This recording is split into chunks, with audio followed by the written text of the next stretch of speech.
Na Śląsku granica II Rzeczypospolitej dzieliła nie tylko lasy, pola, łąki, ale również miasta, wsie, a nawet gospodarstwo. Ona tutaj była wyjątkowo kręta, wyjątkowo meandrowała w tym gęsto zaludnionym obszarze. O tym, czy ktoś znalazł się po stronie niemieckiej, czy po stronie polskiej, często decydowało zrządzenie losu.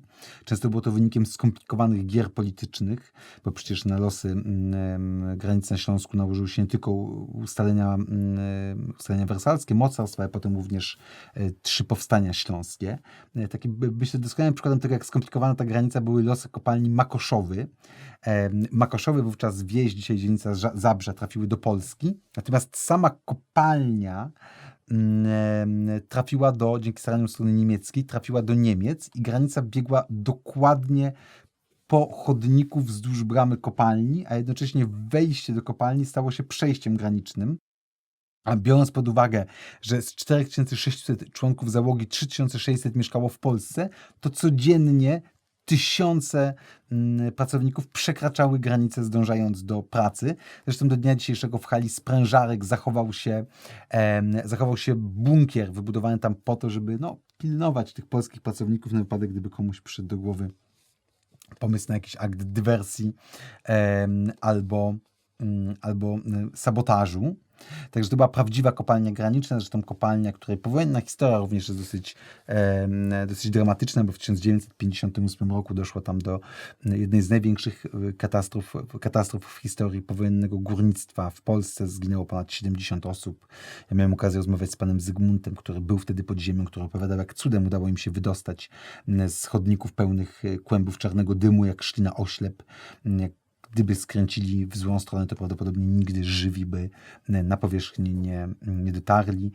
Ta kopalnia działała przez nieprzerwane 100 lat. Obecnie jest w stanie likwidacji, choć najbardziej zabytkowe obiekty mają szansę przetrwać. Mam nadzieję, że tak się stanie, bo to rzeczywiście jest miejsce, w którym ta historia granic II Rzeczypospolitej jest dosłownie namacalna. Można jej dotknąć. Takie miejsca graniczne znajdują się również oczywiście w innych miejscach na Śląsku, chociażby na rogatkach Rybnika, pomiędzy dzielnicami Stodoły i Chwałęcice. Kiedyś to były podrybnickie wsie. Dzisiaj te łąki, przez które biegła granica, są pod wodą, zostały zalane kiedy tworzono jezioro Rybnickie na potrzeby pobliskiej elektrowni, ale zachowały się dom i posterunek celników niemieckich, gdzie doszło do jednej z kilkudziesięciu prowokacji mających usprawiedliwić, uzasadnić atak III Rzeszy na II Rzeczpospolitą. Najsłynniejszą z tych prowokacji było oczywiście atak na radiostację Gliwice, ale takich wydarzeń dochodziło również na innych odcinkach granicy, m.in. w Rybniku. Tutaj więźniowie obozu koncentracyjnego przebrani w mundury polskich żołnierzy mieli jakoby zaatakować niemiecki posterunek. Oczywiście wszystko zostało sfingowane. Ci więźniowie zostali następnie rozstrzelani. Chyba z pierwszych w ogóle ofiar II wojny światowej. Także ta część historii granicy, właśnie też historia niemieckiej prowokacji. Natomiast potem już w czasie II wojny światowej, to oczywiście to historia trochę podobna jak Górnoślązaków do historii Kaszubów. Ludzie, którzy znaleźli się po prostu między młotem a kowadłem, przymusowo właściwie wciągani na Volkslistę, potem wysyłani na front. Ci, którzy odmawiali zapisania na Volkslistę, ryzykowali tym, że trafią do obozów, do więzień, że ofiarą represji padną nie tylko oni sami, ale też również ich najbliżsi. No i z kolei wejście z Sowietów to jest kolejna odsłona tego dramatu. Sowieci traktujący tereny Śląska jako ziemię trofejne, z której można robić co tylko się chciało, a zatem masowe rozboje, kradzieże, mordy, gwałty, a następnie deportacje. W okresie powojennym deportowano dziesiątki tysięcy mężczyzn z Górnego Śląska. W 2015 roku w Bytomiu odsłonięto pomnik ofiar tragedii górnośląskiej. Otworzono też Centrum Dokumentacji tej tragedii w Radzionkowie. Kolejna z tych historii, które przez lata komunizmu były całkowicie zapomniane, były tematem tabu, o których nie wolno było głośno mówić, o których nie wolno było rozmawiać. No, a tragedia, która dotknęła dziesiątki tysięcy mieszkańców Górnego Śląska. Ja rozmawiałem chociażby z panią Anną, której ojciec został deportowany i do domu nigdy już nie powrócił. Zamarzł w wagonie bydlęcym kilkadziesiąt kilometrów od swojego domu. Pani Anna do dnia dzisiejszego pamięta, w jaką kurtkę były ubrane i tata, kiedy zabierali go Sowieci. Także historia Górnego Śląska, tej granicy na Górnym Śląsku, to myślę, że to chyba jak w przypadku Kaszub, właśnie historia z jednej strony tej niemieckiej, a z drugiej strony sowieckiej nawałnicy, która traktowała tych ludzi jako przedmioty, która ich miliła i pozostawiała po sobie tylko spaloną ziemię.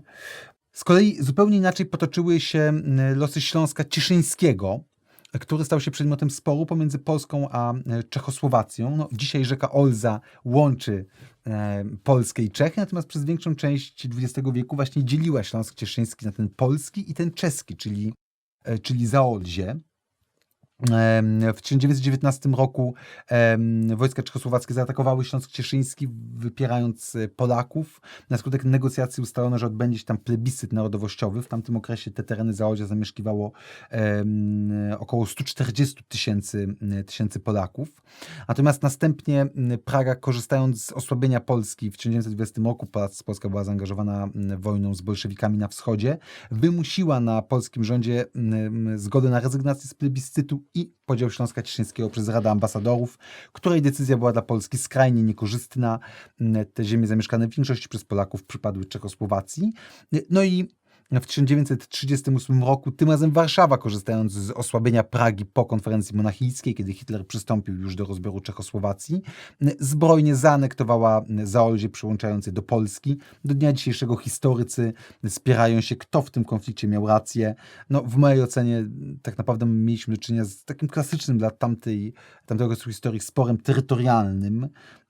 To nie było tak, że Polacy dokonali rozbioru Czechosłowacji wspólnie z Hitlerem. No, po prostu wykorzystali historyczną szansę, tak jak wcześniej wykorzystała ją Czechosłowacja. Także spór terytorialny, w którym obie strony miały swoje racje. Obecnie na Zaolziu ciągle mieszkają tysiące Polaków, choć rzeczywiście ta ich liczba w dosyć zatrważającym tempie się zmniejsza. Polacy dosyć szybko się bohemizują. Trochę tak znikają z powierzchni ziemi, tak jak zniknęło miasto Karwina, kopalnie, pokazane mi przez etnografa, pisarza Jarka J. Drużyckiego, który zabrał mnie tam i pokazał mi, że z tego miasta przetrwał dosłownie jeden krzywy, jak wieża w Pizie, kościół świętego Piotra z Alcantary. Wszystkie inne budynki, domy mieszkalne, drugi kościół, ratusz, pałac, browar, wszystko zapadło się pod ziemię w wyniku rabunkowego wydobycia węgla. Także ta polskość trochę na tym Zaolziu zanika, choć oczywiście cały czas ta mniejszość tam funkcjonuje, działa, wychodzą gazety polskie. Organizowane jest wreszcie Gorolskie Święto. Co roku na początku sierpnia do Lasku Miejskiego w Jabłonkowie przyjeżdżają zespoły folklorystyczne, grupy folklorystyczne nie tylko z Zaolzia, ale również z Polski, z Europy Środkowej i z innych kontynentów świętować swoją regionalną tożsamość. Także ta walka o polskość Zaolzia cały czas trwa, funkcjonują polskie szkoły, ale też to jest trochę tak chyba, że Zaolzie jest zapomniane. Jak mi powiedział jeden z zaolziaków, że Zaolzie to są rubieże i nieznany ląd i dla Pragi, bo to gdzieś na rubieżach Czech, i dla Warszawy, bo to też gdzieś hen daleko. To już bardziej w Polsce znamy te nasze dawne ziemie wschodnie, wiemy o Polakach na Białorusi, wiemy o Polakach na Ukrainie, na Litwie, natomiast praktycznie nie pamiętamy, że mamy tysiące myślących i czujących po polsku mieszkańców Zaolzia. Mamy naszych Polaków w Czechach, którzy są tam od setek lat. Oni tam są, co najwyżej Polska ich opuszczała, granice się zmieniały, ale Polacy tam trwali. Także gdybyście wybierali się kiedyś do Czech, to koniecznie polecam zobaczyć Zaolzie i spotkać się z tamtejszymi Polakami, szczególnie, że akurat zachodzisz przykładem, jak mogą wspólnie funkcjonować różne kultury, bo tam właściwie nie ma już w tym momencie tak silnych napięć narodowościowych polsko-czeskich. Oczywiście pewne są, ale jednak to współżycie układa się w taki w miarę harmonijny sposób.